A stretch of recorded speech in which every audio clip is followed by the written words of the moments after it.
Let's talk about rage baiting and fear mongering in the ttrpg community. Howdy folks, my name is Sean and welcome back to Delver. It's a little different today though, but honestly, I feel that it's necessary at this point. A few years ago, we had the OGL crisis here in the D&D community on YouTube, on articles, on the web, on the web in general. Not to get too far into it, but basically Wizards of the Coast, the company that owns D&D, who is underneath Hasbro, updated their open gaming license, their OGL, which a lot of third-party creators used in order to create projects and different game systems and add-ons for D&D, and they were updating it in a way that would make the people creating this extra content's lives way more difficult. Now, a lot of people discussed it at the time, but because of the way some of the people were covering it, it elicited some claims about rage baiting, clickbaiting, fear mongering, basically playing into it in a way that was dishonest. Now, I'm not going to give my opinion on that, but needless to say, Wizards eventually relented. They changed how they were going to approach this new OGL update, and everything was okay. Kind of. Because in the aftermath of this, creators on multiple different platforms realized two things. Videos covering the OGL did very well, and discussion about scandals seems to get a lot of clicks. Now, that's not new information. It's a tale as old as time, but this was really the first moment in at least the YouTube community that I saw that this realization had been made. Getting an audience on YouTube is extremely difficult, and even once you do have it or you're starting to grow one, it's not a guarantee that it's always going to be around. Hell, a few months ago, or I guess half a year at this point, I had a video go massively viral. I got 500,000 views, and my last video got 300 views. And that's not to complain or anything. I actually was very happy that it got that many. It's just going to show you that this isn't something that is an exact science. Now, what I am saying though, is that it is very, very tempting in this kind of atmosphere, in this kind of climate, for creators to lean on scandals and clickbait and fear mongering in order to grow their audience based on anger. But take it from me, somebody who has taken this approach in the past. A long time ago, when I was first starting here on YouTube, I made a video covering a very small scandal featuring Ed Greenwood, the creator of the Forgotten Realms.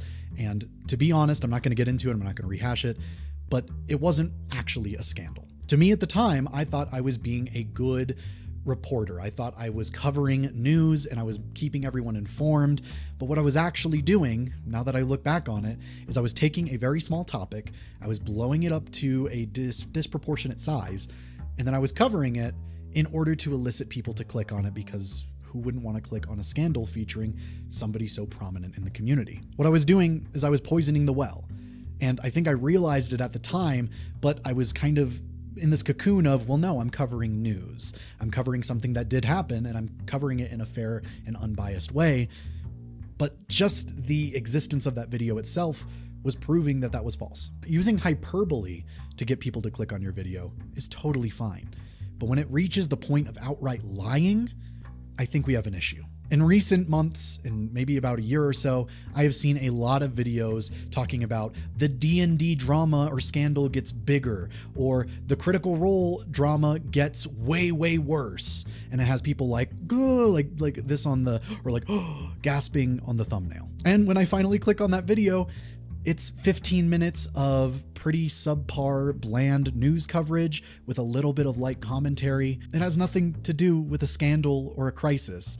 Absolutely nothing. It outright lied to me. And I think fear mongering like that is not right. As an anecdote, my degree is in communication studies. The field is considered a social science, and I leaned more into the research and theory side of it, but the people in it and the field itself is so desperate to be proven as a real science that a lot of concessions are made that don't really align with what the degree path or the field is. And in doing that and taking that approach, you miss out on what communication is, a social science. And if you do understand it like that, you know how enriching and amazing the research into it can be, and a lot of people get lost in that. In the same vein, for TTRPG news to exist, it doesn't need to be covering scandals and crisis every few weeks or every few days like the 24-hour news cycle. Or hell, even video game journalism falls into this trap.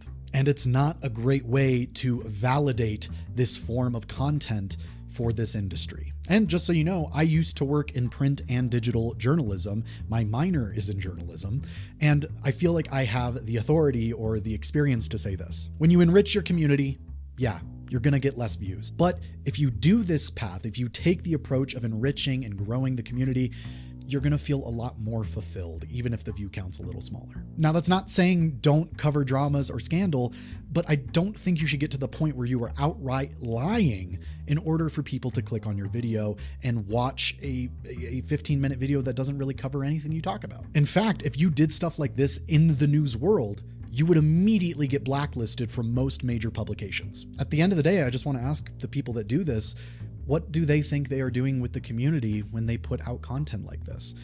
I can assure you it's nothing good. It's clickbait. It's lying, plain and simple. That's really all I have to say today. This isn't the type of video that I usually like making, at least nowadays, but it's gotten to a point where I felt that if I didn't say anything, I was just aiding and abetting this kind of behavior. So thank you so much. I'll see you guys next time.